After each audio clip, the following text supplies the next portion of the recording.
Americans to rank the most popular athletes in American history. And you were voted number one. Babe Ruth was number two. Muhammad Ali was number three. And then there were a bunch of others, many of whom you know. All of this is wonderful. In your life, what is your greatest regret? Oh,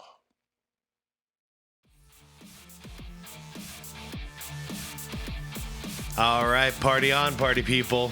It's New Year's Day. Hope you guys had a good and safe New Year's Eve. I figure at this point, the majority of you guys probably had too much to drink or you partied a little too hard and you want to take it easy today. So I got something for you. I've been kind of holding off on this. This is the Uncut interview with Michael Jordan. This is from the Cigar Aficionado YouTube channel. And I'm assuming a lot of you have watched this. I watched this once when it first dropped, and that was, like 4 years ago? And I haven't seen it since. So I've been kind of excited to watch this again with fresh ears and fresh eyes. And I figured since it's like an hour-long interview, and we never get an hour-long... I think this is probably the only hour-long interview with Michael Jordan in it. That would be a cool way to start the New Year's. And while you all are sobering up, this would be a cool thing for you to listen to and just kick back and relax. I'll make this a non-intense video. I'll just kick back, relax, comment a little here and there. And I think we're all kind of in the same place today. So, yeah, without further ado, let's get to it because this is going to be a long one. So grab your Gatorade, some water, whatever you need, some Tylenol, aspirin, whatever you got to do. I'm going to link the original video down below in the description like I always do. And everybody, please leave this video a like. Helps out a ton. And I'm just going to look at one other thing. The original video got 4 million views. Okay, I was going to say we need to get this out there to people, but apparently a lot of people have seen it. So let's just get right into this.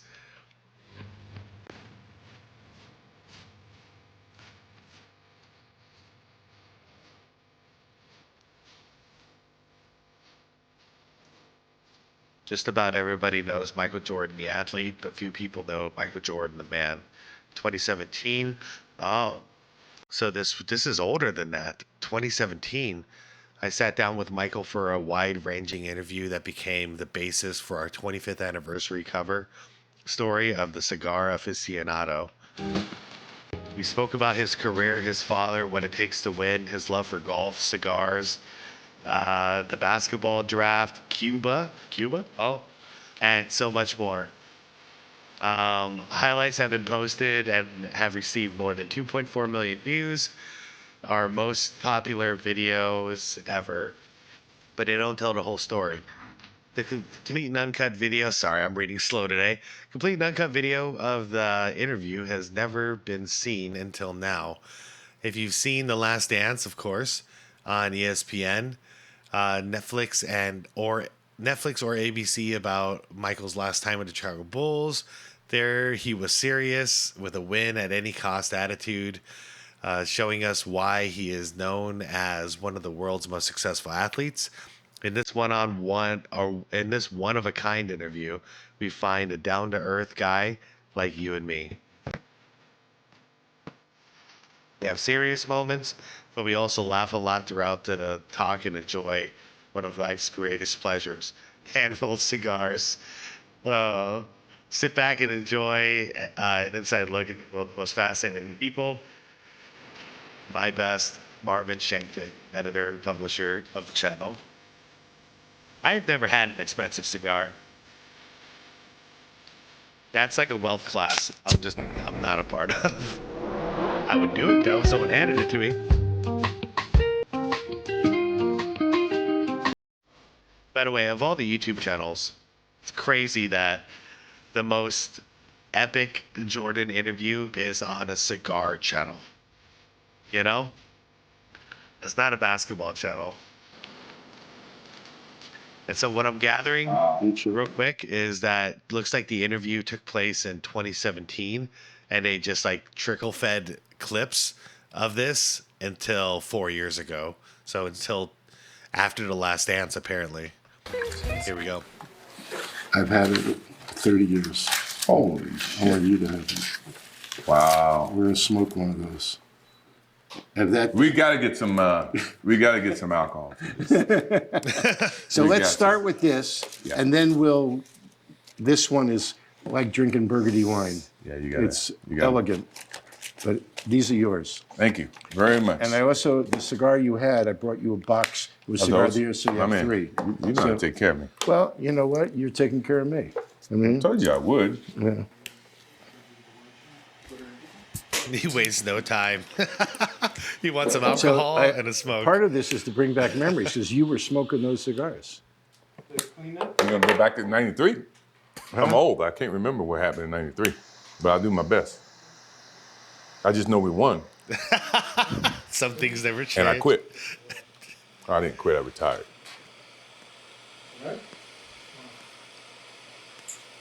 And the draw is like perfect. Okay. My man Ahmad Rashad is gonna die. Ahmad Rashad. He's gonna die. Well, if you decide you want to give him one, I'm only giving him well, one. you know, then, He likes these too. and I signed both boxes as Thank a you, sir. memento I of may this not give him occasion. one of these though. Oh, yeah. You ready? I'm ready when you are. This is so chill. Okay. 20, 30 years ago, millions of boys growing up wanted to be just like Mike. When you were growing up, who did you look up to? Who did you want to be? Well, I was closer to watching my father do most of the stuff. So, I mean, I wasn't really into professional sports because where I grew up, you only had like 2 television stations, you know, Yeah. NBC and ABC. And we couldn't even get the NBA games. So most of my focus stayed on the college game. So I was a big college basketball player. You know, I watched college and then baseball. Obviously, my father was a big baseball fan. He loved Roberto Clemente. So he was a Pittsburgh Steelers fan. And I kind of grew up emulating or following his footsteps in terms of who he admired as who I watched. I grew up also a NASCAR fan. So I was a Richard makes Petty sense. fan. We used to go, my father used to take the whole family, pack us all in, you know, this Chrysler, Plymouth. It makes sense why he owns a racing team now. And we would drive all over North Carolina, South Carolina, and go watch stock car racing. So I was more into stock car racing than I was into anything else. Wow. So, in late 2015, Yeah. and I'm sure you know of this, but the Harris poll surveyed Okay, America. hold on. So, I mean, it's just, it's really cool to me because this might not have carried any weight, 7 years ago, but it does now because now he's out of the basketball game and he owns his own racing team now. So I didn't know that was a big part of his childhood. So now he's done it all outside of football. That is, he did the baseball, he did the basketball, and now he's off to NASCAR, which is really cool. He's done pretty much everything he could have ever wanted in life. Americans to rank the most popular athletes in American history. And you were voted number 1. Babe Ruth was number 2. Wow. Muhammad Ali was number 3. Yeah. And then there were a bunch of others, many of whom you know. All of this is wonderful. In your life, what is your greatest regret? Ooh. Oh. You know, I really don't have regrets. I am a person that says, you know, as soon as you look back in your history and you come up with something that you feel like you want to change, something else has to change. You know, so What about your biggest disappointment? Ooh. Once again, that's the same analogy. Disappointment to me, to win, you got to lose. To be successful, you got to have something that's not successful. To be happy, you got to have disappointment. So I think all of those things have evolved and happened to make me who I am and understand the benefits and the privileges I have for being who I am, and not to wear it on my sleeve, be very humble about it. That's one thing my parents taught me very well is, don't wear your reputation, don't wear your accolades, don't wear your personality on your sleeve. Let it happen, let it be you. It is who you are. Don't hide from it, but don't wear it and rub it in people's faces. So, Yeah. when you sit there and you say, well, in 1990 or 2005, they voted me as like the best or the most popular athlete, well, it's ironic that I'm the youngest of the three. So in essence, it's all relevated on who is watching now. Wow. If you ask 20 years that's from true. now, I'm pretty sure LeBron may beat me, based on who's going to be making the voting. So I say that to understand that, it is what it is. I don't wear it. I don't showcase it. I don't rub it in other people's faces. Someone else's opinion. If you ask me, I can never give you an opinion about things like that because as an athlete, all you want to do is be the best athlete you can be. Well, on that point, when we did the interview 12 years ago, you made a big point that you wanted it to be private, that you wanted to take back your wife, that you had been Yeah, in sure. the public eye and so forth. Wait a second. So they did an interview 12 years before this? Excuse me. So like 19 years ago? I got to look for that. So forth. Now, But also, I obviously, I love what Jordan said there. Don't wear your accolades on your sleeve. I'm 100% with that. I try to live my life the same way, and it takes a lot more self control to do it when you're at a level that Michael Jordan is, a level of praise where he still doesn't let it get to his head, which is really something that I admire. He gets all of this praise and it lets it roll off of him. He's like, okay, but he doesn't let it get to his head and he doesn't act like he's better than anybody. I'll be jumping around, but I have this burning question that I think you're in a very unique position to answer. All right. College kids can't wait to leave school to go into the pros. There's no real rule that you have to be 21 or that you have to finish 4 years. You have to be 19. I'm understanding that, but in other words, at age 19, when you're still a very young man, you give up your education, you give up the college experience and so forth and so on. And upon reflection, I know that you're going to say that some people, for financial reasons, need to, but, Sure. but what do you think is really the right way for the NCAA or the NBA to handle this? Well, I've been on both sides, obviously. I left school at the age of 20, 21, my junior season. It wasn't a financial decision. It was more or less a business decision, an opportunity for me to play professional basketball. I was, so close to graduation, so education still was a part of everything that I do or did at the time. My feelings about, a kid being able to go to the pros, and I've seen both sides, is that you should allow a kid, if he feels like from a financial standpoint, that he wants to go and work and earn a living. I think there's a certain way that you can go about between the NCAA as well as the NBA and all parties involved, that you can systematically build a way to where that kid now at the age of 18 or 19, if they want to go and play professional sports, they should be allowed to. Kind of like baseball.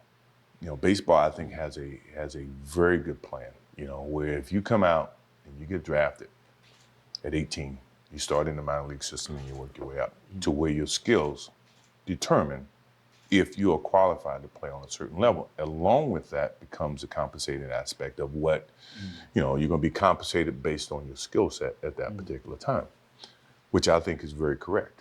So I think from a basketball standpoint, and if you're 18 and you choose not to go to the pros and you go to college, I think you should be obligated to stay in college for a length of time to where you can educate yourself, you focus on education, you focus on your maturity, focus on your development of your bodies and your mind, and then be allowed to come into the NBA, not the CBA. So I think to me that is a perfect model to where everybody gets exactly what they deserve or what they need. All right. So what's in? By the way, I can't help but notice he's a physical speaker.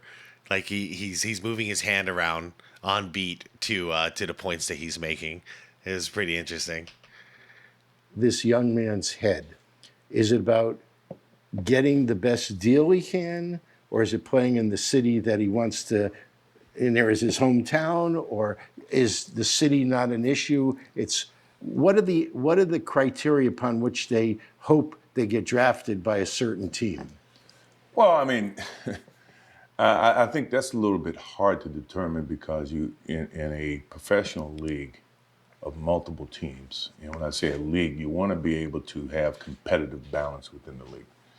And if a player or an individual can choose based on the city to go to whatever respective team that he wants, you may have, you're going to have some discrepancy in terms of the talent pool and the competitive nature of it. So if everybody wants to go to Chicago, you only can have 12 jobs in Chicago. Chicago is going to get all the best players. What about Dallas? What about Washington? What about these other cities?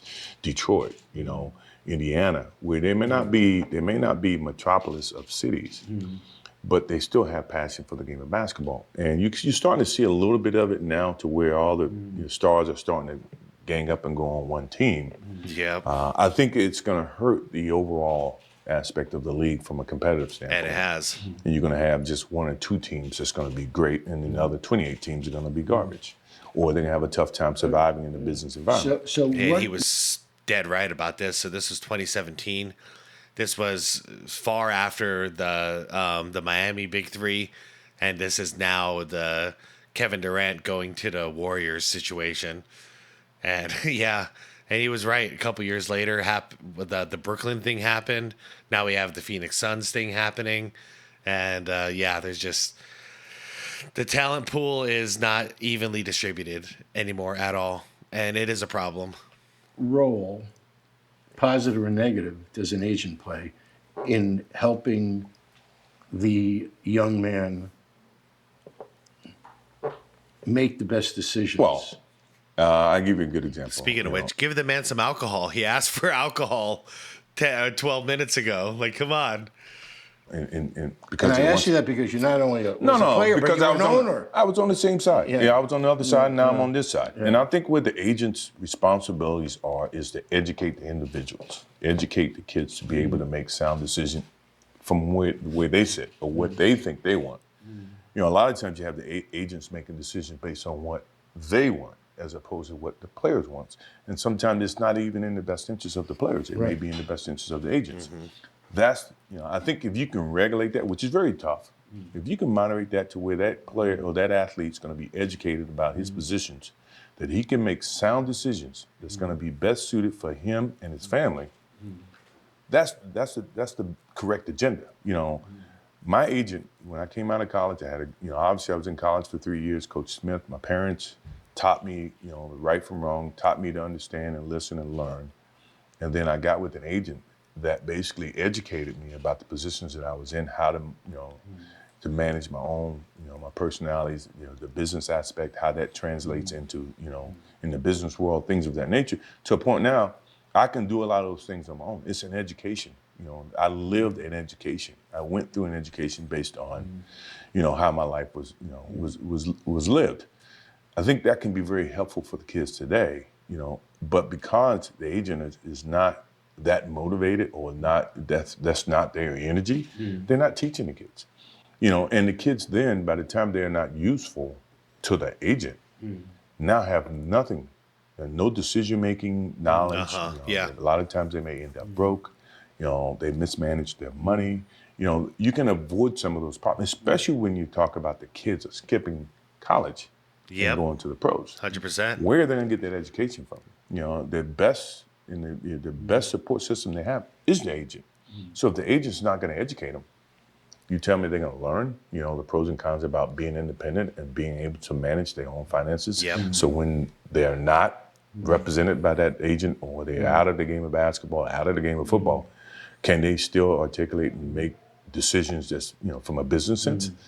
I think that's one of the major issues. You see a lot of players who, when they retire, they have no money. Yeah. They've mismanaged their money. They have In all sports. in all sports, not just basketball, football, baseball, whatever. So you talked earlier, you mentioned It's a very important point, by the way. We've heard stories,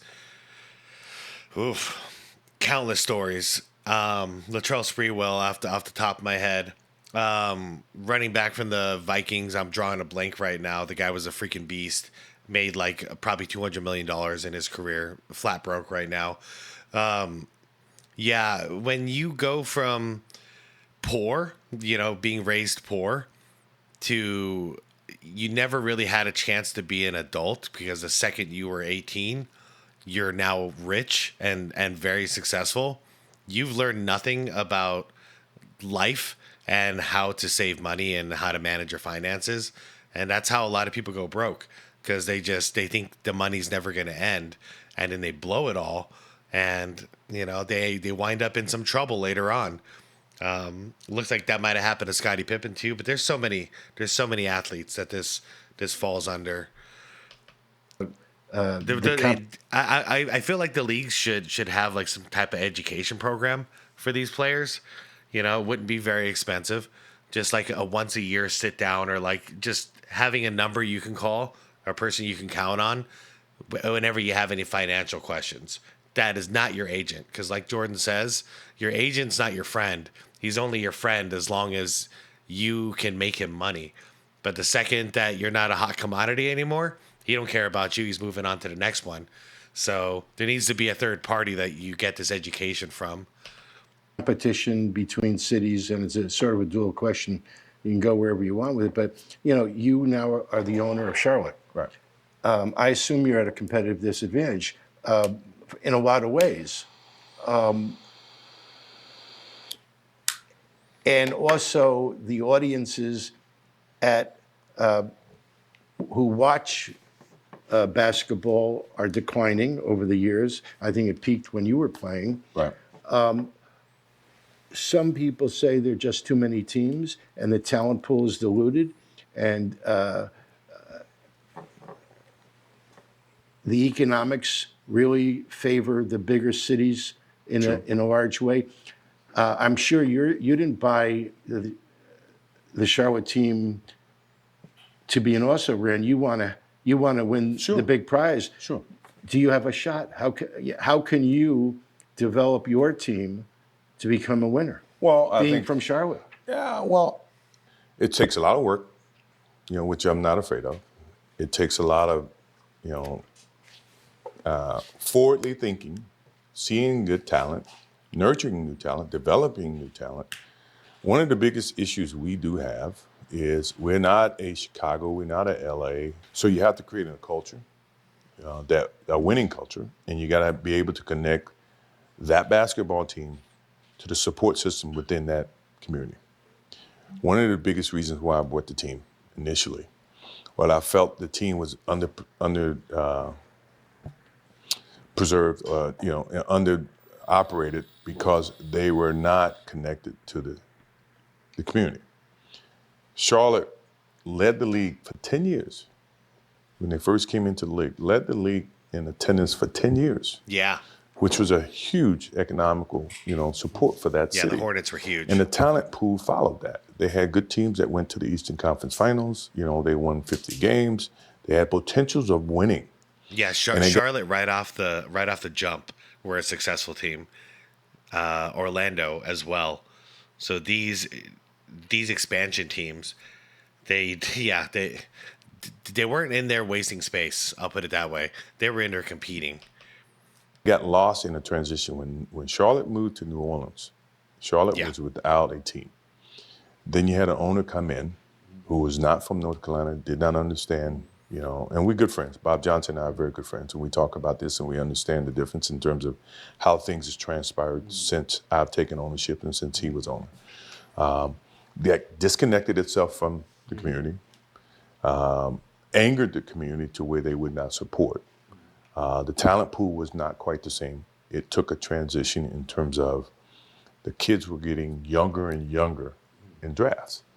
And what that entailed was you didn't have the same talent that when we played, the talent pool was much broader because the kids were in college much longer. And coaches could develop them, their skill set could develop, blah, blah, blah. So as the rules and the more players started to forego college and go to the NBA, what eroded was the talent pool as well, Yeah. and the education of basketball. One of the advantages you have is And that this is also another reason, in my opinion, why fundamentals is lacking right now. You get a lot of that in college, to be fair. So I see what MJ's saying here. They kind of skipped and just went straight into the NBA system and, spread 4, spread 5 offenses. And they missed out on a couple of years of hard coaching and like serious team structure that you get in the NCAA. in the 300-mile radius, you have so many colleges that have great teams. Oh, great. Sure. Are you active in recruiting? To some degree, yeah, I am. I try to, it's a very sensitive thing to recruit. Well, you can certainly go to games to see the talent. Oh, yeah, I go see the talent. But in terms of recruiting a kid to go to North Carolina, that's a very personal and family decision. Maybe North Carolina doesn't best suit that kid. Maybe. No, I'm talking about once they're in college.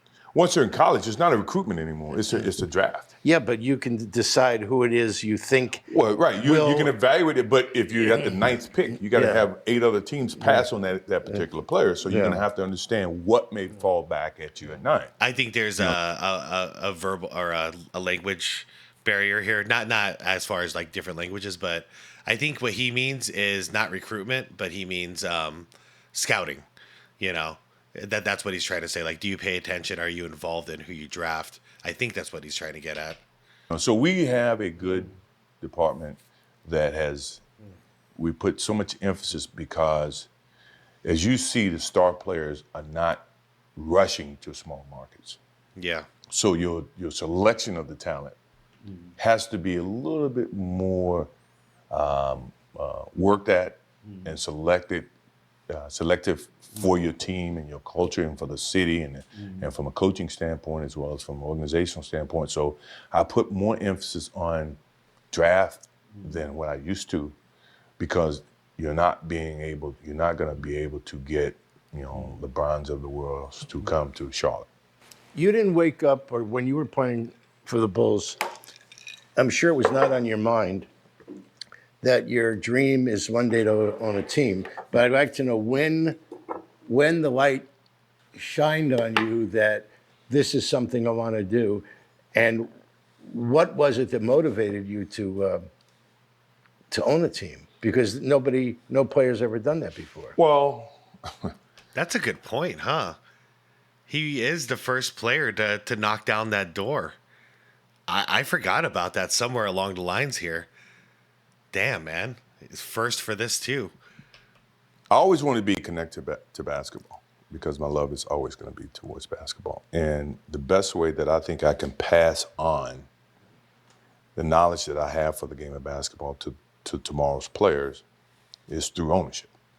Being able to, to earn the respect of the players, be able to communicate with the players to give them the understanding what it takes to play in the league and to excel within the league. So when I got out of basketball, in 2003. Actually, I got out in 1998, when the team was dismantled. I really didn't know what I was going to do in terms of ownership. So I looked at, and I was presented an opportunity to be a part of a ownership in Washington from a general manager standpoint. And with that came an education of understanding what it took. So quite naturally, you're gonna make mistakes. You're gonna understand you're gonna make mistakes. The most important thing about making mistakes is being able to learn from them Yep. and not be able to duplicate the same mistake.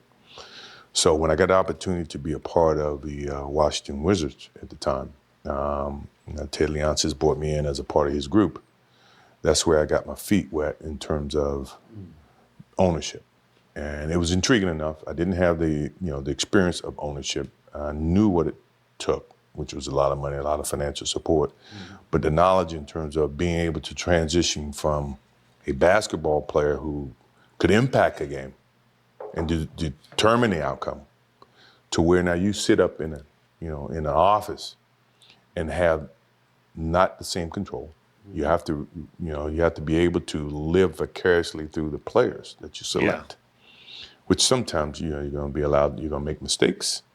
And with that mistakes, you got to, be able to make adjustments. And that's what I learned in Washington. And, in my first couple of years, I was the general manager. Then the next couple of years, I went down and I played because I still felt I can impact the game from a player standpoint.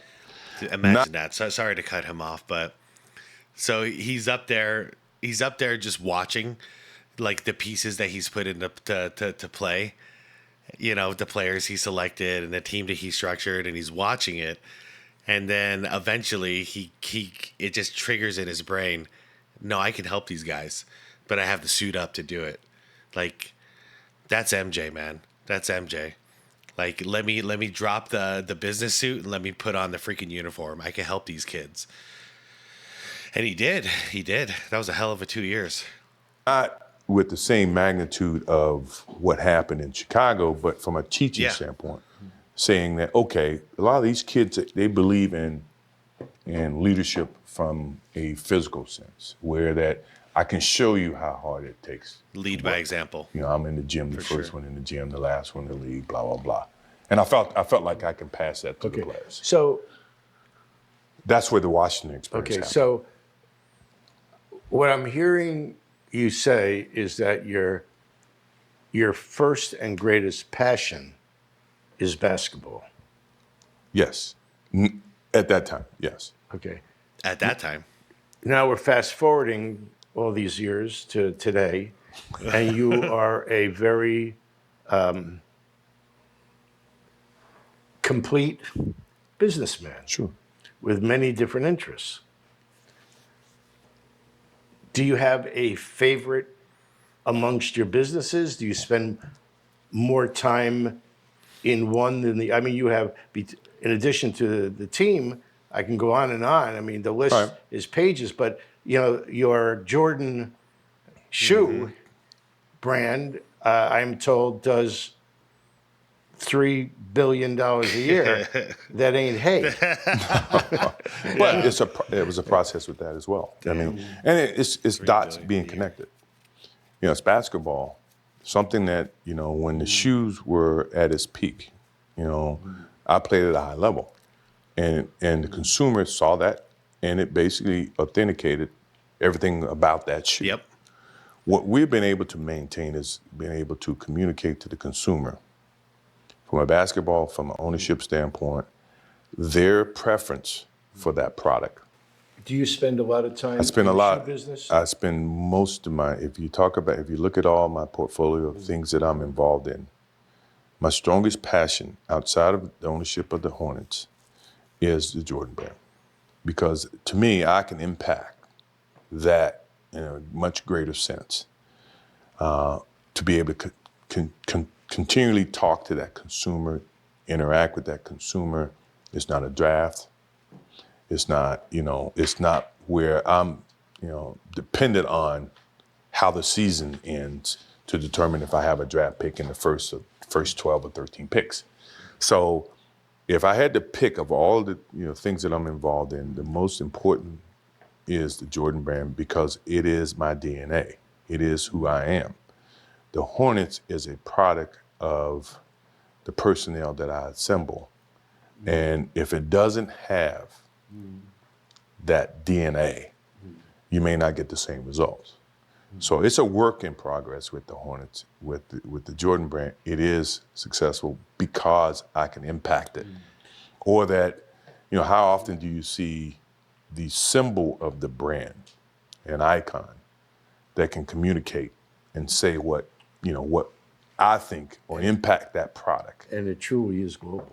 Hell, Yes. I know a lot of us would like to see that be the new logo for the NBA, but understandably, I understand why it can't happen. But just think about it. That brand started 40 years ago, the Jordan brand. And at that point, it wasn't even a brand. It was just one of the products of Nike. And it blew up into this. And Jordan's been away from the game for 20 years, 21 years. And it's still as popular as ever. That was a brand that got built only because he was excelling in the game. If he wasn't playing good, like, the brand would have never taken off. And now it doesn't matter if Jordan's around. If you see Jordan once a year, the brand just sells for itself now, because like that's how many fans Jordan has. Even non-Jordan fans are wearing his damn product now. It's insane what he has built. But yeah, that should be his number one business, because that's his first business. That's his baby. It's true to go. So having the Hornets and having the shoe, I understand. I don't know anything about it, but you have car dealerships. Sure.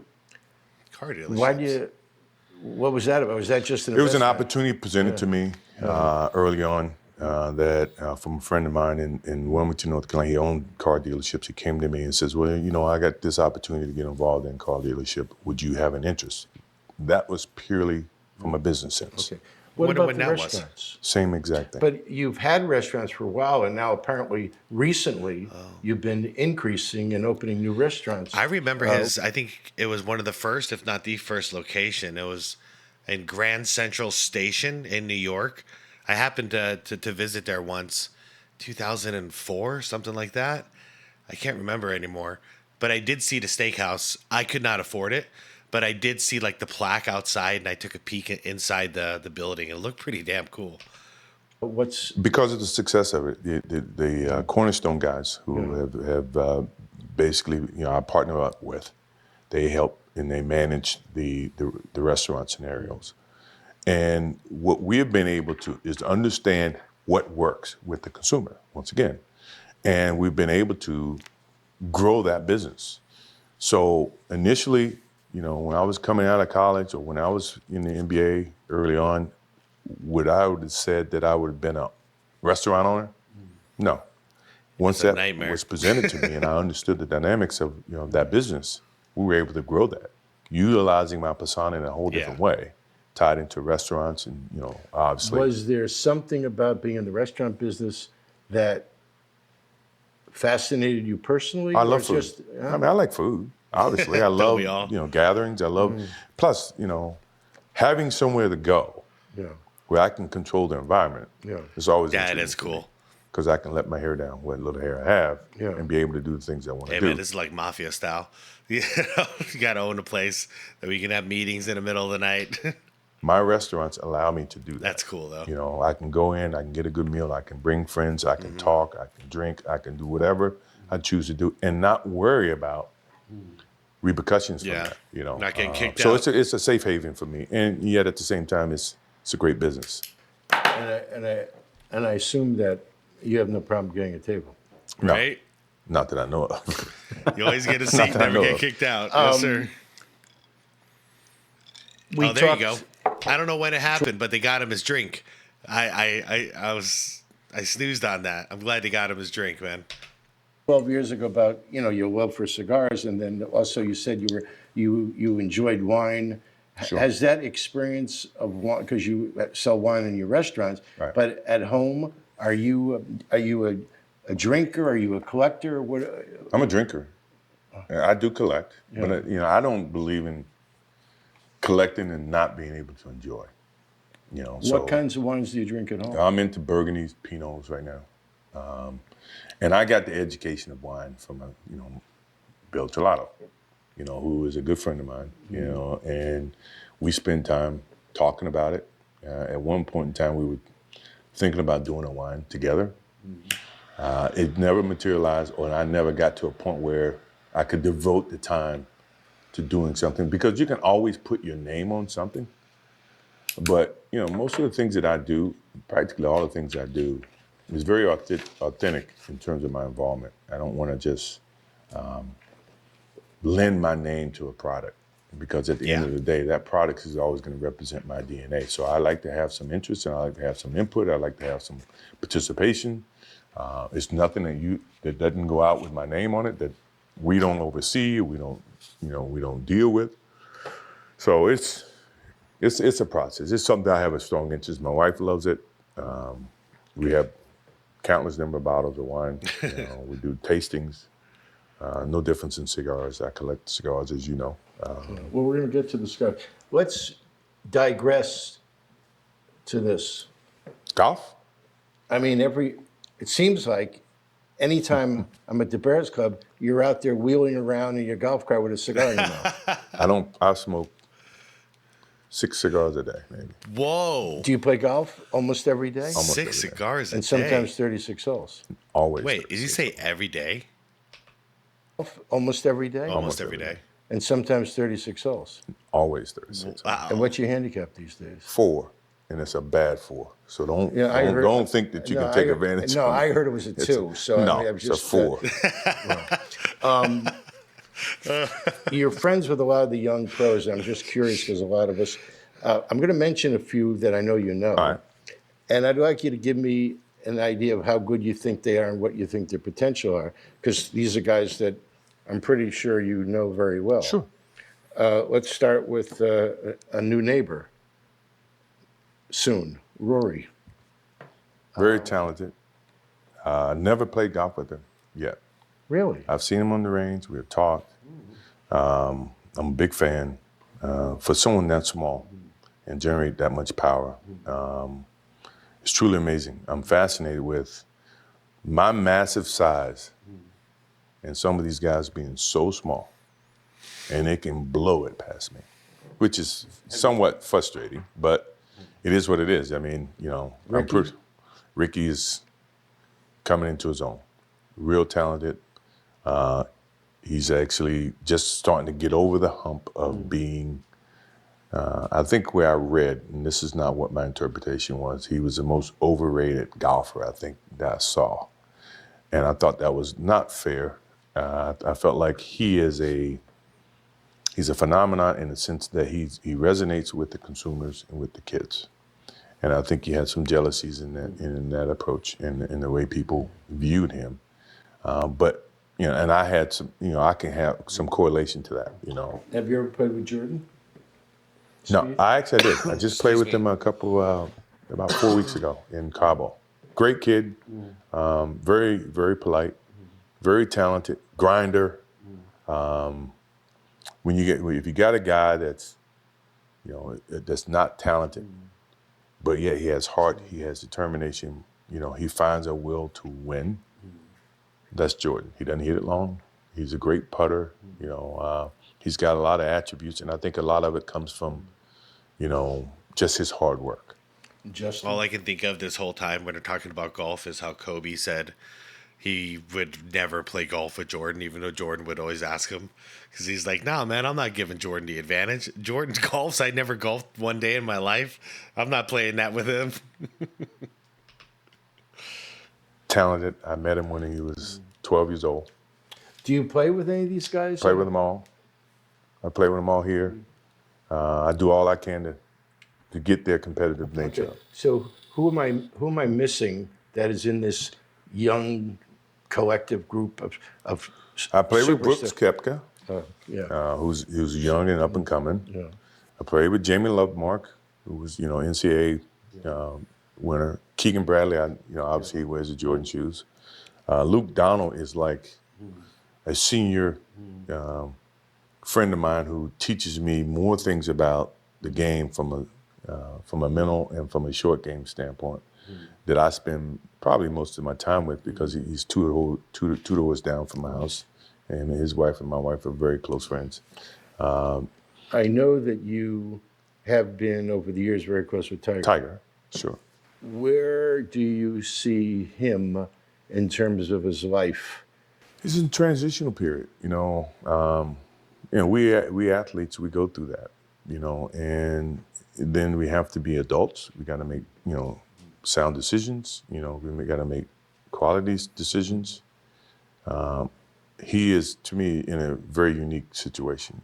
Tiger played, and at his peak, somewhere towards the end of mine, of my career. And then what changed between that time frame to now, social media, Twitter, all those types of things that has invaded the personality and the personal times of individuals to a point where, people have been able to, utilize it to financial gains, things of that nature. And, for someone like myself, and this is what Tiger deals with, is that I don't know if I could have, survived in this Twitter comment, in this Twitter time, where you don't have the privacy that you would want. And what seems to be very innocent can be always being misinterpreted. I think real quick is I think that's a big part of the reason why Jordan he's not seen very often, because he knows he'll just get blasted all over social media, whatever it is that he's doing. If he's gonna be like laying down on the beach, with his shirt off and a drink in his hand and a cigar in the other hand, like, what the headlines are gonna be, what's gonna be on the feeds.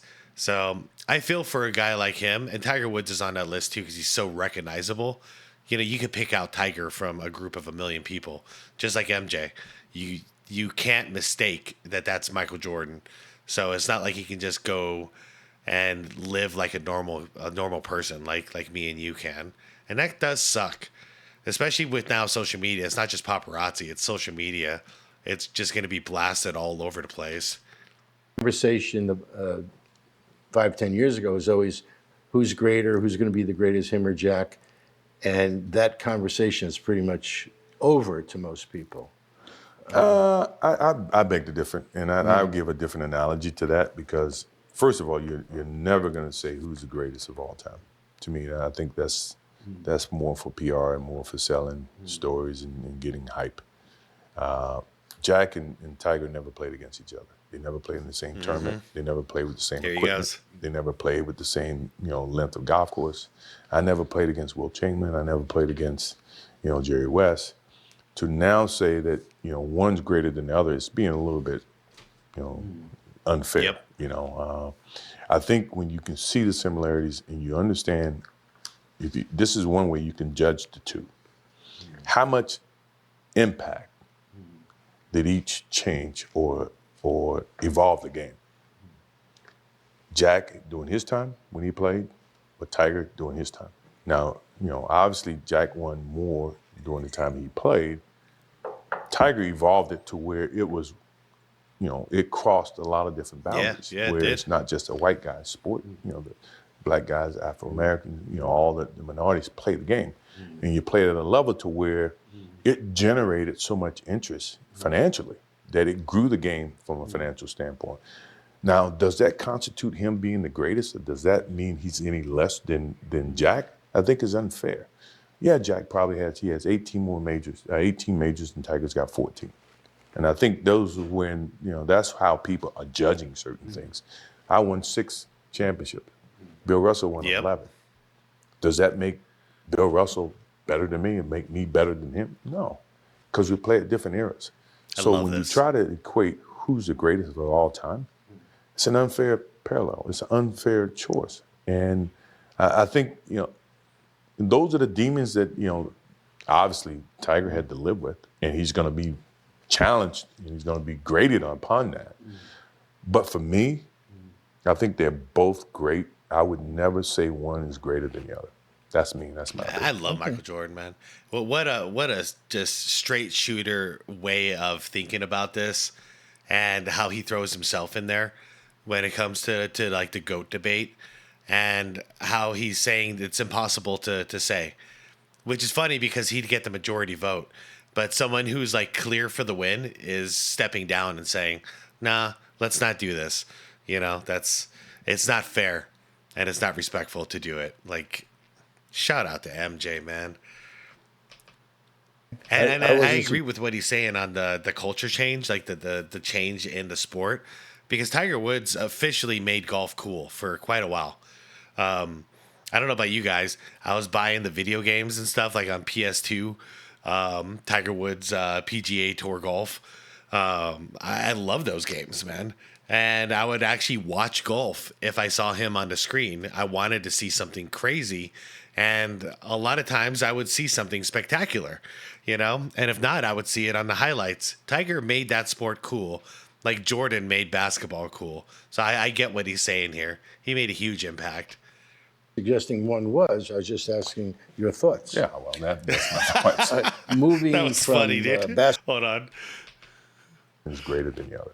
That's me. That's my opinion. Okay. I wasn't suggesting one was. I was just asking your thoughts. Yeah, well, that's my thoughts. Moving from basketball to Derek Jeter, doesn't he stay with you? Yeah.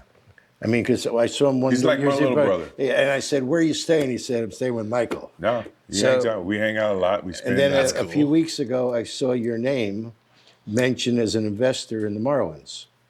yeah, So, what motivate is strictly friendship or a business or both. Or I mean, you love baseball? I or- love baseball. My love for baseball, and it's not final. Obviously, Yeah. they got to go through the approval state of his ownership. And when he came to me about getting involved, I said, "Look, I would support you in whatever way. I have my own businesses. I have the Hornets. I have the Jordan brand.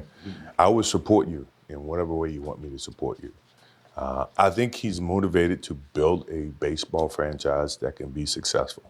That is who he is. That's the way he lived his life. It's very resemblant. It resembles everything that I tried to do from a basketball sense. He's trying to do from a baseball sense. I can only congratulate. I can only support. I think he's going to do a great job. I think he's going to roll up his sleeves. He's going to dive in. He's going to try to do the best that he can in terms of reconnecting it back to the city of Miami and blah, blah, blah. I don't know how I could, be a part of it, but I am a part from afar and from a support standpoint. Well, Did he actually end up being part owner of the Marlins? I don't think he did, but I also never heard about this. And I never knew him and Jeter were really good friends like this. But I think he picked a good one because Jeter, as far as I could always tell, is just a straight up dude. Like a legit, awesome dude who happens to be great at his sport, but he was totally humble, chill guy. I mean, he seemed like a great leader. Let me know in the comments what you guys think about Jeter. I'm not a huge baseball guy, but I paid enough attention to form that opinion. Let me know if you think I'm completely off base on that. But him and Jordan seem kind of similar on that. Very competitive, but actually like not full of themselves.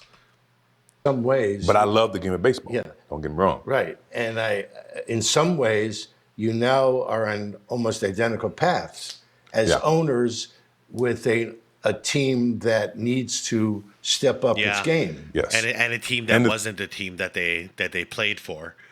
Interesting.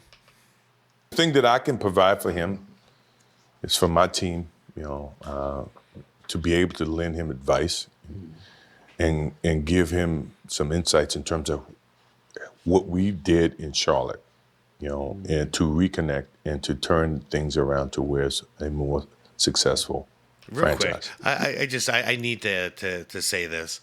The older I'm getting and the more I'm hearing people speak out, the more I'm realizing Jordan has behind the scenes been mentoring some of the greatest athletes that we know, some of the greatest people that we know. And he's that dude. He's behind the scenes giving advice, not taking any credit for it, but he's doing it because he sees greatness in somebody and he feels like he can contribute in a way that only he can. And I love that. I like that so much more than making it public. Like, do it from behind the scenes and like a real friend would do, Like if your friend was in need, you go help that friend or your family member. You don't post it on social media, gloat about it for clout. You just do it because it's the right thing to do. You talk about teaching. Have you ever been a coach? Yeah. No, Did you ever want to be a coach? no. I have No no way. patience for coaching. You know, my biggest problem from a This is a competitive popular clip standpoint right here. is the focus of today's athlete and the focus of where I saw the game, how I pursued the game. It changes and it's totally different. So to me, for me to ask an individual to focus on the game the way I played the game, in some ways would be, you know, unfair for that kid to have to endure that. And if he didn't do it, no telling where my emotions would be. I don't think I would have the patience Yeah. for it. So in essence, He'd constantly be disappointed. coaching is something that I've never really felt I could do from an emotional standpoint because I'm much different and I have a different perception about things than what the kids do today. Because it's a cigar magazine. Yeah, that's a very popular clip, so you've all probably heard that one. But I mean, he puts a nail in the head there. He can't be a coach. He would demand too much. Same way I say I couldn't be a coach. I come from a different time where we do what it takes to win. You know, we worry about looking good later. You know, it's about winning the damn game, playing a team game, and you know, if you got to put in an extra 20% effort today in order to make that win happen, you do it. You don't make excuses. It's very different in the world it is now. And if I would have a hard time coaching today's youth, no way Jordan could do it. Because Jordan was, yeah, you know who Jordan is. So in his mind, he's like, no, I'm not asking for too much. I could do this. You could do this, you know, but they'll just refuse to do it. And because I'm trying to reach out to what my reader would want to know about you, I'm sure they would all like to know, you said you smoke 6 cigars a day. Sure. What do you smoke? What are your favorites? My favorite? Yeah. Partagas Lusitanians is my favorite. And that's, So you like a big cigar? I like a big cigar, but I don't, you know, I can smoke a small cigar too. You know, I like variety. I like to, you know, at least experiment on different types of levels in terms of cigars. Why don't we go, this one, it's you know, this is... I'm not giving this up. You want to try something else? No, I want to go to pre Okay, show I'll go with just because the draw's a little... He's like, I'm not giving that up. Yeah, that must be a really good cigar. What's wrong with this draw? No. It's just that you got me talking so much I can't smoke. Well, I want to apologize. Okay, no problem. Okay, hold on. I don't remember that interaction at all. I'll go with Just that. because the draw's a little... But nothing wrong with this draw. No. It's just that you got me talking so much I can't smoke the cigar. Well, I want to apologize. Okay, no problem. This conversation is classic. I don't want to leave without having this cigar. So, and I I don't was want hoping you forget. No, and I There's don't want more you. for me. Yeah. I don't want you taking home the box. And I don't open these that often.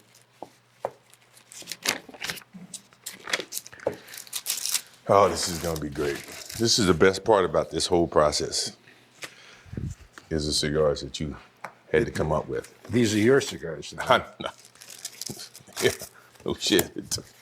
This is a pre-Castro Cuban. Whoa, I is that can't wait. square?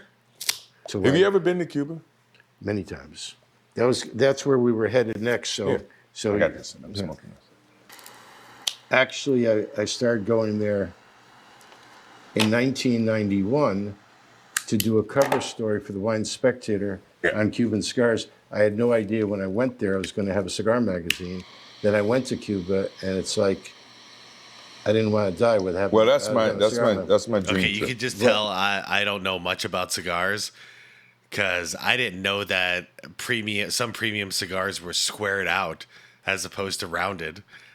What's that about? That's interesting. Well, I have a quote here from our last MJ's like, man, interview just shut up. Let me enjoy this cigar. 12 years ago, and it says, quote, "My biggest dream is to visit Cuba and visit some of the cigar factories. Yes. Obviously, with the embargo, it's a little difficult. Yes. Well, you can go now. I could. Okay, I got to be honest. I was focusing on the cigars there. I did not even listen to that question. Some of the cigar factories. Quote, "My biggest dream is to visit Cuba and visit some of the cigar factories. Yes. Obviously, with the embargo, it's a little difficult. Yes. Well, you can go now. I could. I want to go with no restraints, though. Like, if I go right now, you still have restraints, politically as well as, a lot of other things. My wife is Cuban. Her family has got a lot of memories about Cuba. So in essence, she wants to go, which I think is a motivational factor because she wants to go for different reasons. I want to go for particular reasons, obviously. So in terms of us being able to go, it's coming. It's just a matter of time. I know I'm going. I can. I'm going to tell you something you already know. I know you're going to take me. You can take No, me. no, I wasn't going to say I'm going to take you Yeah, you because can. I don't want to be surrounded by thousands and thousands of people following me around as you would. I don't want to either. But you would be He has to live that so way. unbelievably welcome in Cuba from the Cuban people and the Cuban government. It would have an enormous impact on how they felt about their own self-esteem. Really? Yes. I never looked at it that way. And I mean, I looked at it from a selfish standpoint in terms that I think it's a very rich country. When I say rich, in terms of the things that I like, Heritage, heritage and things of that nature, old, traditional. Initially, and one of the things that my father-in-law and I talk about all the time is that I wish I can buy one of those old cars and ship it back here because to me that's very authentic to be able to see something like that and to be able to go and see how this transformation happens because I'm such a fan of cigars. well, I if just you- had a thought because he said father-in-law. Could you imagine your daughter marries Michael Jordan and Michael Jordan becomes your son-in-law? What the hell? That would be so crazy. I don't want to get into too much. I've been there many times, but if you went in a cigar factory, all cigar making would stop, and they would give you a welcome that would give you goosebumps. But I don't want them to stop. I want to see what. Yeah. Well, they'll then you Okay. ask them to continue, and they'll continue. That's my dream. That's Yeah, my he dream. wants to see the Okay, operation. so have you been ever to a cigar factory anywhere else in any of the other Caribbean countries? Or No, anything? never have. You are recognized in the business press. I hate to even use the word. I apologize for using the word. A billionaire. Me? Yeah. What does that mean? What does it mean? I don't think it changes anything. I mean, other than that, people can call me and ask me for money, maybe. Or I get No, more but I people, mean, on one level, you started out as I love that answer, by the way. He has not changed a damn bit. He is still the same dude he was. It's no amount of money is changing him. Like he is who he is, and the money is just stacking up. He's just doing the things he wants to do. What's this? Snotty-nosed kid from North Carolina with Dean Smith. Sure, I got an afro back there. You see that? Yeah, yeah. If your dad were alive, he'd be so proud of you. What would my father do right now? First of all, he'd probably be sitting here smoking a cigar and answering some of the questions that you. He's a very thoughtful guy. The thing that I remember the most about my father, and I had him for 32 years, and I never look at it from a negative sense. Obviously, he was murdered, and rarely do I get the chance to talk about him, But the thing that I do remember all the time, I think about him practically every day, is for a person like myself who live in the spotlight and is so critical, from people all the time in terms of what I do, what I say, where I go. The thing he's always said, take a pause before you make a decision and say, what if? Yeah. I like this part. And the purpose for saying what if is that whatever decision you make, always either going to have consequences, either pros and cons. No, but you obviously listened to your father because in the very beginning, you spoke about being humble, not shouting about who you are and what Yeah. you've done. Not wearing his and just accolades being- on his shoulder. 100%. That comes from his mom and dad, for sure. within yourself. Sure. And a lot of kids growing up may start that way because of their parents, but don't end up that way. Right. You ended up that way. Well, I Excuse mean, me. once again, I mean, it's not just my father. You know, my mother calls me practically every day, reiterating, "Keep your nose clean." She ends the conversation of every time I hang up, as opposed to me, you know, hey, obviously we say, "I love you, Mom. Can't wait to see you. Talk to you soon." Blah blah blah. Her last word is, "Keep your nose clean." That's her constant reminder to say, "Hey, look, people are watching. You know, people are learning. People are paying attention, and you know." The best news in today that sells Negative. is negative. 100%. That's what the reporters Yeah. want. I know. I call And- it like, hate media and stuff like that, hate content. But yeah, it's negativity, 100%. Not that I live in a box to where I'm afraid to do things. I know that, you know, as my father says, the what if comment is to be able to deal with the consequences of what decisions you make. And you think about that. If you think about the consequences, pro or con, you make the right decisions that you feel is the right decision. Now, all the decisions I made, other people may view to be not the right decisions from their perspective. But for me to go play baseball, and everybody says, "Oh, it was a failed opportunity to play baseball." You know, that's what they think. For me, it was the best thing that could have happened for 100%. me because it allowed me to go back to the game with a stronger passion. At the same time, I was able to understand the love that these minor league baseball players have, making $1,500 a month. $1,500 a month, which is nothing. But for them, it was It's big. all for the love. Yeah. To me, It's not about the money. to see that helped me put things in perspective, to understand the platform that I was on in 93, that when I went back to it in 95 and 96, I appreciated it even greater.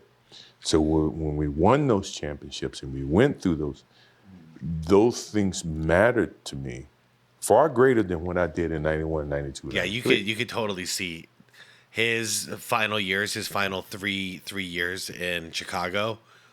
He was so full of joy. He was so much happier on the court than he was prior to that, and you could tell he needed a break in '93 for sure. And then even when he came back into Wizards, he was smiling, cracking jokes. He was really enjoying the situation because yeah, he did appreciate it now.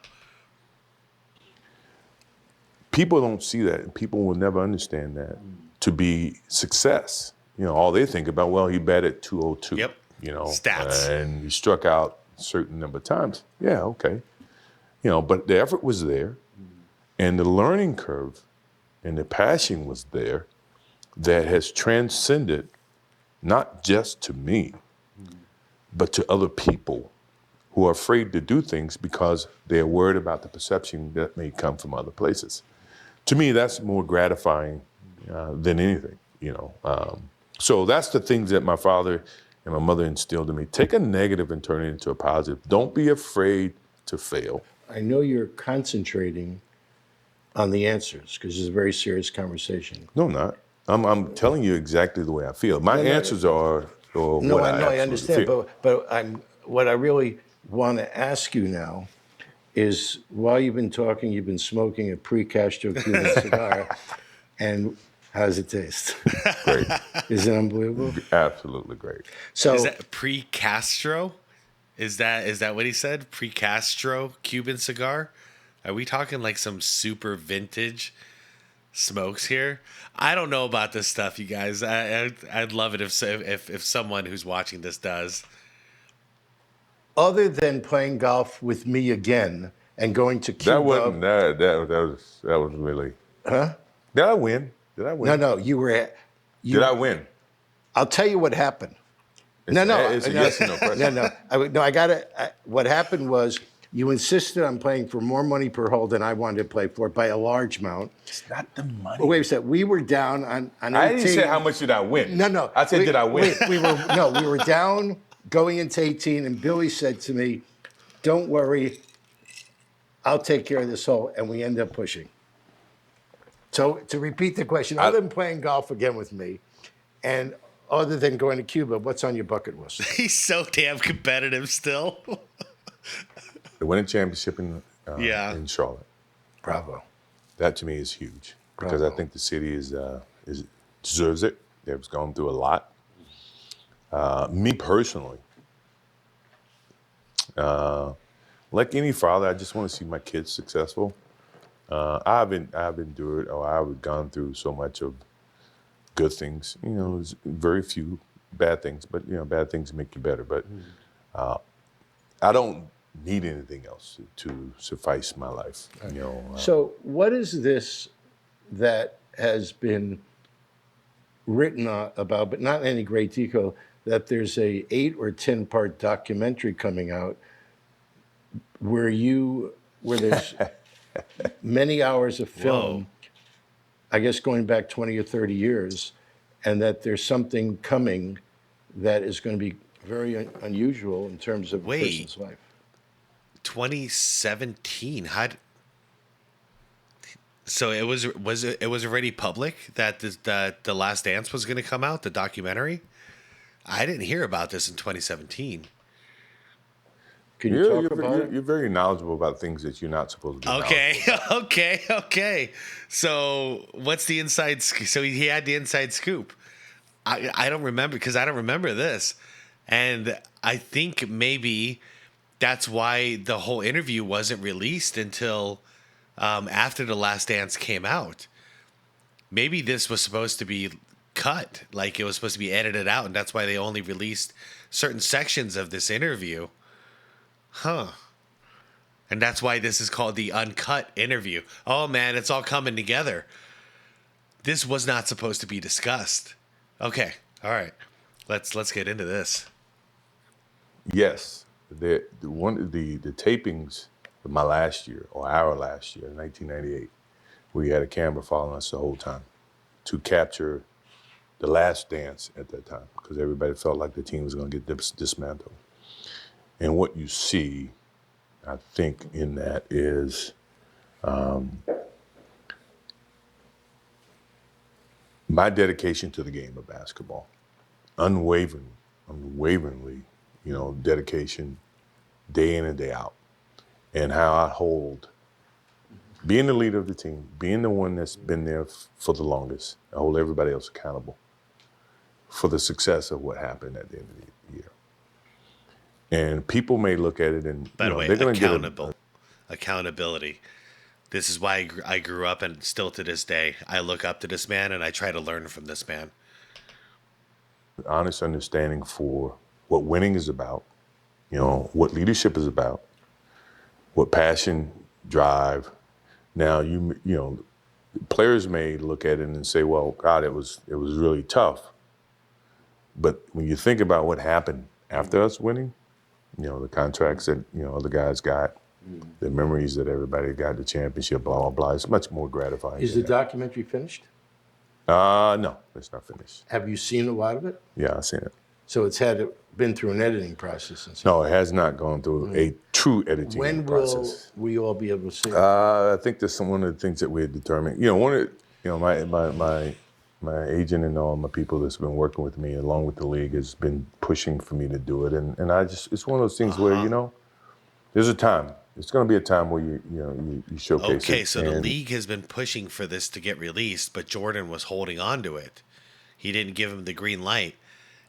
So then the pandemic, when everyone was starving for any kind of entertainment, that's when he hit the green light. This is so interesting to me. I didn't know about the timetable here. And it wasn't, I heard people say like, oh, after the 2016, LeBron winning that championship, that's why Jordan wanted to put this out. No, I could put that theory to rest, because if that was the case, Jordan would have dropped the documentary right after the finals. And just made everybody forget about LeBron. But instead, he wasn't even sure he was going to release it, it sounds like, because he held on to it for years. Next thing you know, pandemic is around, and Jordan does us all a huge favor and entertains the hell out of us in a time where we all needed it. something we can all talk to our friends and coworkers about that has nothing to do with being scared and everything that came with 2020. I'm sorry, I find this fascinating. I don't remember this being a part of this, and this is why I'm so glad I'm rewatching this today with you guys. When you showcase it, people are going to understand, what really happened, and they can put themselves in that position. I have no problems, with people seeing that as long as they understand the passion, because it's a strong passion for it, and it's very raw. But it's going public. Eventually. Yeah, but I mean, Eventually it will. I think it's a wonderful way to go public, to share with people what it was like in those You sound like days. my agent and my financial people, all the people that work I'm for me. available. So everybody was pushing him to release this, and he was still hesitant. But I think it's a true passion.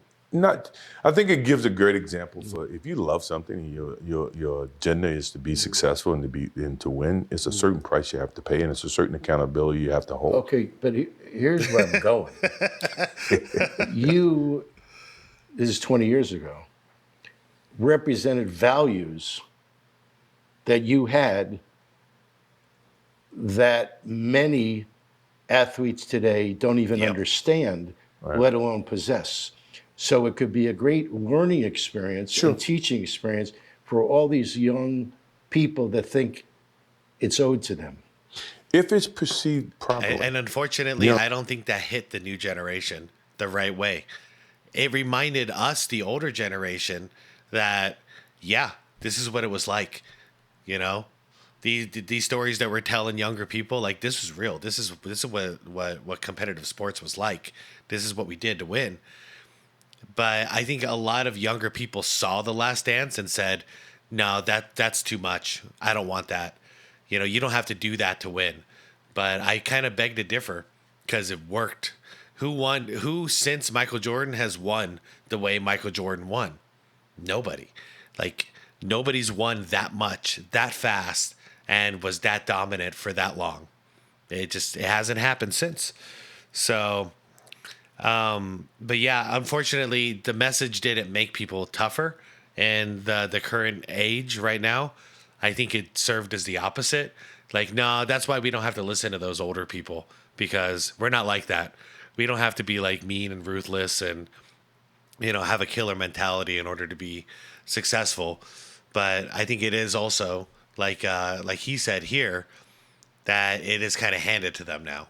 So why would they feel like they need to be that hardcore about the sport if it's given to them, and you can go out and get social media clout and just live on your popularity and your riches instead of actually doing what the sport was intended on being, which is winning, competition, challenge, and bettering yourself and bettering your team. Once again, and I say that, with the understanding that this is a very critiquing period, of this world, to where, your intent may be viewed, and we're going to try to make sure the intent is portrayed in the right way. But that doesn't mean, someone's not going to interpret it totally opposite of what the intent may be. And then it's going to be up for scrutiny and up for conversation and criticized and blah, blah, blah. I'm not worried about that. Because, at the end of the day, my heart, my soul, my dedication is in the right place. So I, right now, have one regret. You? I have a regret. This f***ing cigar is one of the greatest cigars I've ever smoked in my life. And I'm giving you the only... You hate giving me that box. Yeah, that's. I figured that was something like that. You hate giving me that box. Taste it. I mean, it's unbelievable. Come on, man. Everything comes with a price. You want to share with people that you actually care about. In essence, that's what you're doing. You know that I'm not just gonna, waste it. I'm gonna take joy in, that I'm gonna smoke every one of them. Don't give them to your friends. I'm not gonna give these things. Believe me, I know how to. I can censor these types of situations. I'm not gonna give, guys who've never smoked a cigar, Yeah. a 30-year-old cigar that they can't appreciate. What, 30? Forget about 30. Well, It's for 60 years or something. Okay, How many 60 years? years. I mean, we're talking about. I got you covered. You only got one though, and I'm not gonna give Okay, it. that answers my question from earlier. A 60-year-old cigar. You know, I'm not a cigar guy, but I want to try that one right there. But I'd be that fool that Jordan's describing right now, like a dude who doesn't know anything about cigars. Like, oh, could I have one? And he'd be like, hell no, kid, get out of here. Like, the hell are you thinking? Those cigars are probably thousands of dollars each. Oh, it's crazy. This damn interview is making me want to smoke a freaking cigar. I can't believe it. I'm not gonna smoke more than one of them. All right, so to wrap it up, because I'm almost speechless, but I have a job to do, so I can't. Why do you do so few interviews? I mean, hardly any.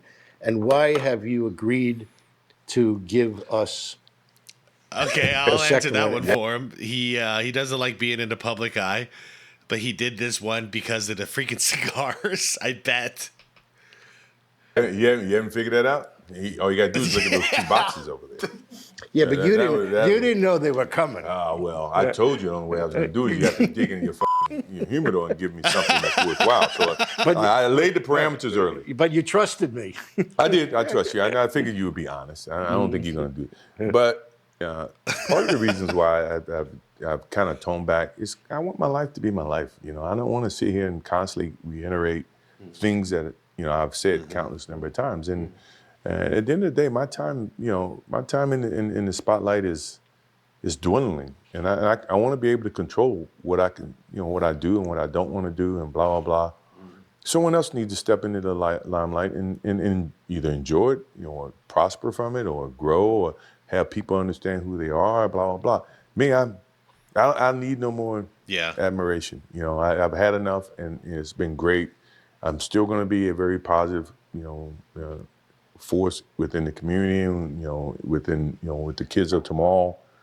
But I got my own kids. I got my own wife. I mean, I'm 54 years old. I want to be able to go through a day or go through a week not worrying about what I got to do Wednesday, what I got to do Thursday, what I got to do, because I never enjoy Monday.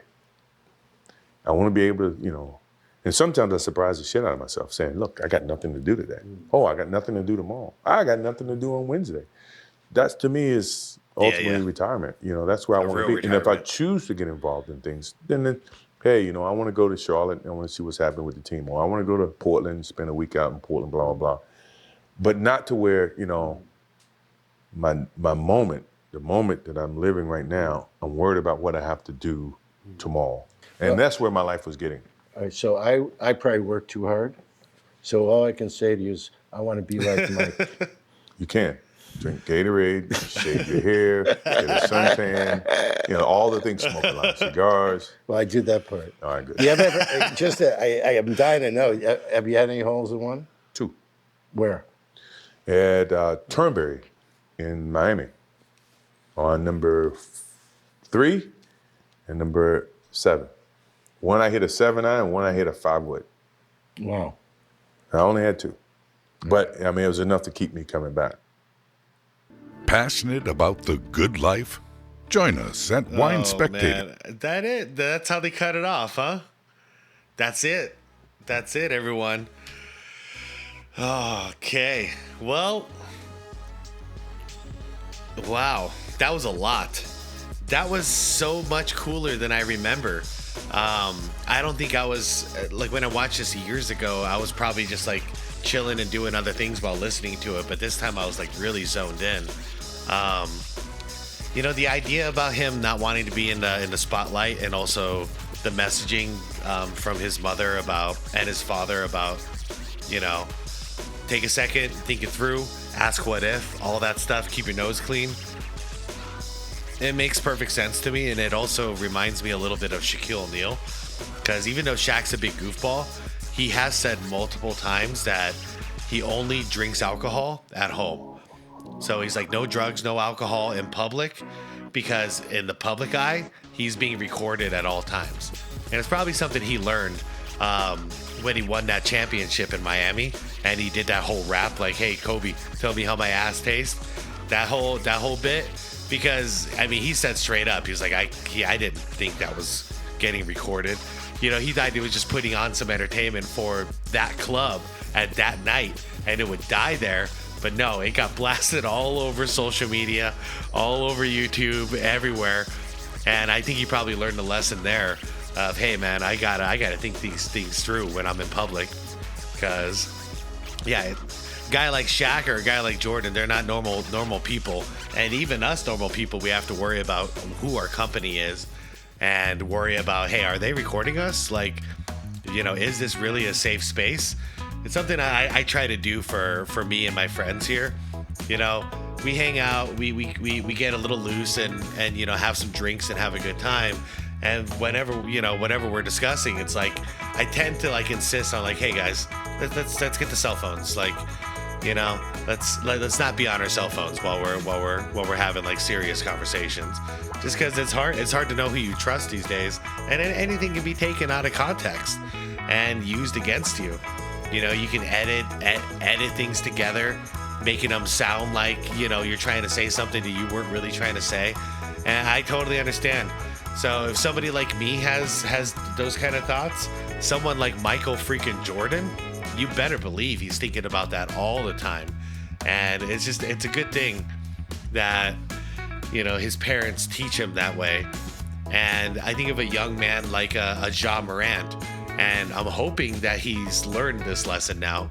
Hey, be mindful of what you put out into the public, because you might be having fun that night, but it's not going to be a fun aftermath because you're not thinking this through. You know, you're going to be like drinking alcohol and being crazy with your friends, and you're waving around a gun. Not that I'd recommend you do that anyways, but you definitely don't want to publicize that. You know what I mean? But this was a great interview. I love how he touched on, you know, the memories with his father and his mother. Those kind of things are great. I didn't know about Derek Jeter and him being like, you know, I mean, he said basically it's like another one of his little brothers. So who knows how many other of these guys out there Jordan considers a little brother, and they consider Jordan a big brother. Who really knows? Anyways, everybody, Happy New Year's to you. I hope this was a nice, chill way to start the day. And no After Dark tonight. I'm gonna leave it with this for today. But I did my best to like not get elevated or excited about any of this, and just to like, you know, slowly comment on some things where I thought I had some input and feedback. So hopefully you enjoyed it. Hopefully I didn't add to your headache. And if you were sipping on some drinking Gatorade, like Jordan said, if you want to be like Mike, drink Gatorade. And also if you want to get rid of a hangover, drink Gatorade. And Jordan does drink a lot, so that's probably why Gatorade works well for him. Yeah, hopefully I didn't add to your headache, and hopefully this helped. I'm going to head out for today, everybody. Enjoy the rest of your day. Leave a comment down below about what you thought about this.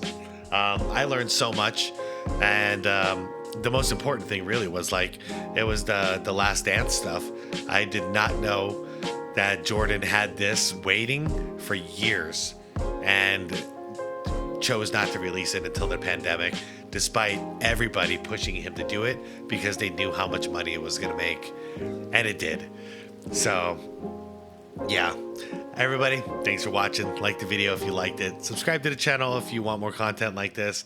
I will see you tomorrow. Happy New Year's. Be safe, everyone. Kick back, relax as much as you can. All right, peace out, everyone.